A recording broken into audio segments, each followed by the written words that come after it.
السلام علیکم دوستانی عزیز، خوش آمدید به کانال ما. چون سلام که کردیم به شما سلامتی خواهان هستیم. امیدوارم که خوب و تنصیحت هستید. اگر از ما پرسید ما هم شکرانه خدا خوب هستیم. امروز ما با همراه شما یک نمود سالاد تیار میکنیم. امیدوارم که به شما معقول می شود. تا آخر ویدیو با ما باشید. همه محصولات های لازمه را من برای اکران نوشته ماندم. دوستانی عزیز، شما می توانید در خانه های خودتان تیار کنید. به تگی کامنتاری ما نوشتند که اپا جان وای دوگانه تان چی شد، دیگر دربارش ویدیو نکردید، چی شد، چی گپ شد، آیا باخجانش آمد نه آمد. حاضر در همین باره گپ میزنیم. اگرچه سیر و ساسیسکا را من الکی ریزه کرده شدم، چونانی که شما دیده ایستاده اید. حاضر تخم را ریزه کرده می اندازم.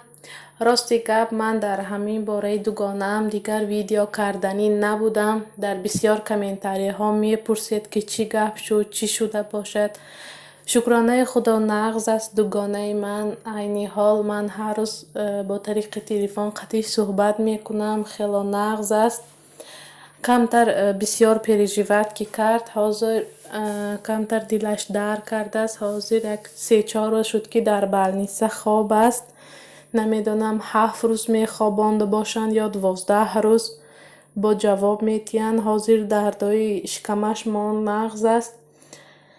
باخجانش دکومنت های فرزندانش را تیار کرده بوده است. کمتر دکومنت های بچه هاش قین تیار شده بوده است. می آمده است، حالا نه آمده است. دوستانی عزیز، همین که می آمدگی شد من با حتما به شما نوار میکنم. باز می فهمانم که چی گپ شد.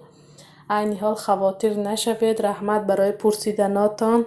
عینی حال نغز است.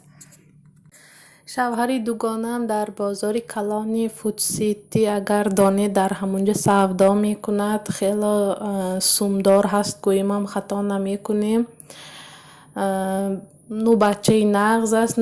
دوگانم از چی خفه است که به من گپی دروغ گفت که زنم نیست گفته. از همین به فکرم که از شوهر است، برای گپی دروغ گفتنش خفه شدگی. نو شوهرش به نهایت آدمی نغز است. نمیدونم اگر زنش بیاد باز چی گپ می شده باشد.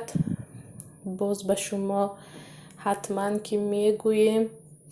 اکنون من همش را ریزه کردم.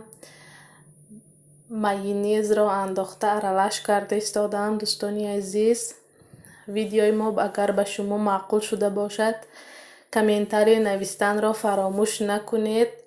از همه تان یک بار دیگر منت دارم که ویدیوهای ما را تا آخر تماشا میکنید. انا سلطی ما هم آماده شد. به شما اشتهای نغز را خواهان هستم. دوستانی عزیز، باز یک بار دیگر گفتنیم که از همه تان منت دارم برای دستگیری هاتان.